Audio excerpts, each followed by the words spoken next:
প্রতিশ্রুতি দিয়েছে বছরে 1 কোটি যুবদের চাকরি দেবে, রোজগার দেবে।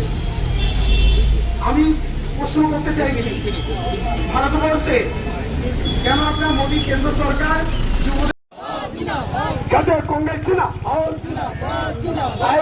কংগ্রেস সেবা দল চিনা राजा बन जाओ, हिंदू के पास चले जाओ। দিল একবার নয় দুবার নয়। আজকে আমরা কংগ্রেস শ্রমিক সংগঠন আইএনটিসি সেবা দল তরফ থেকে আর মহিলা কংগ্রেসের মধ্য কলকাতার তরফ থেকে আজকে প্রোটেস্ট প্রোগ্রামে নেমেছি। নিট কেলেঙ্কারি, যে নিট ফাঁস হচ্ছে একবার ইউএসসি নি, এরা নিট, একবার সিবিএসসি, মানে একটা ঝাপাচাপাতিতে একটা আবার কেলেঙ্কারি বেরিয়ে যাচ্ছে। এই মোদী সরকার তো আপনি 7 বছরে দেখুন না, 70 বার কেলেঙ্কারি হয়েছে। কেন নিট ফাঁস হবে? যুবদের ভবিষ্যৎ অন্ধকারে আপনি ফেলে দিয়েছেন। 10 বছরের টোটাল হিসাব করে 89 বার আপনি নিট করেছেন।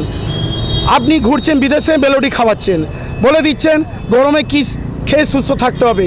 আর আজকে যে যুবদের ভবিষ্যৎ অন্ধকার, ওটা নিয়ে আপনার কোনো জিজ্ঞাসা প্রশ্ন নেই। আপনি বলছেন রোজগার দেবেন। পশ্চিমবাংলা আমরা ব্যস্ত আছি, তৃণমূল সরকার চলে গেছে, বলেছেন 1 কোটি মানুষকে রোজগার দেবো বছরে। আরে কেন্দ্র সরকার, আপনার বিজেপি সরকার কেন দিচ্ছে না?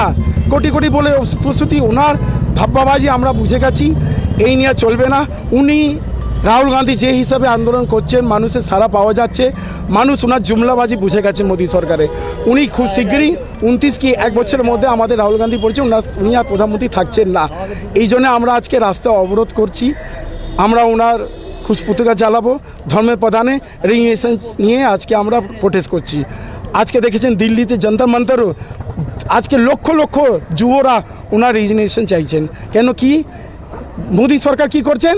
হেমা মালিনীর মতন ওনার রক্ষা করছেন, কেন বুঝতে পারছি না। ধর্ম প্রধানের হেমা মালিনীর মতো রক্ষা করছে, হেমা মালিনী হয়ে গেছেন।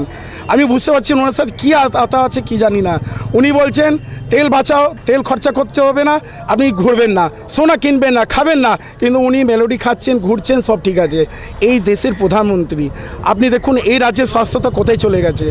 যে স্বাস্থ্যমন্ত্রী সে এত ক্রিমিনাল কেস খেয়েছে, অর্জুন সিং নাকি স্বাস্থ্য, তাহলে এই রাজ্যটা কী হবে, দেশটা কী হবে? এই জন্য এই বিজেপি সরকারকে নিপাত যাক, এই নিয়ে স্লোগান নিয়ে আজকে প্রদেশ আইএনটিসি সেবা দল রাস্তায় নেবে। এ ধিৎকার জানাচ্ছে, আপনারা তাড়াতাড়ি সিট ছাড়ুন, রিজিগনেশন চাই। একটা বিষয় সেটা হচ্ছে যে 1 মাসের ওপর রাজ্য সরকার গভর্নমেন্ট তৈরি হয়েছে, তারা এখনো মন্ত্রিত্ব ডিপার্টমেন্ট ভাগ করতে পারলো না। করতে পারলিনি তো, করতে পারবে না। এটা তো কন্ট্রোল আছে অমিত শাহ, নরেন্দ্র মোদী দিল্লি থেকে করবে। এরা তো কাঠপুতলি, এরা কিছু করতে পারবে না। মানুষ ভোট দিয়েছে, মাথা পেতে নিয়েছি, কিন্তু মানুষ বুঝতে পারছে কি অবস্থা আমাদের। হকার, বুলডোজার, আর কিছু নেই। 1 বছরে কি বলেছেন, কোটি কোটির যুবদের চাকরি দেবেন। কোথায় চাকরি? আপনার নরেন্দ্র মোদী চাকরি কোথায় দিতে পারছেন? আমাদের এইটাই জিজ্ঞাসা প্রশ্ন।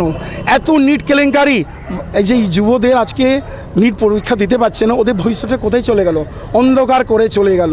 মেলোডি খেয়ে যান, মেলোডি খেয়ে যান, এই হলো পরিস্থিতি। এই জন্য এই সরকারকে ইমিডিয়েটলি নিপাত যাক, এই স্লোগান করে ধর্মের প্রধানকে আজকে রেজিগনেশন চাই, আমার রেজিগনেশন চাই, এই নিয়ে আমরা স্লোগান নিয়ে আজকে রাস্তায় নেমেছি।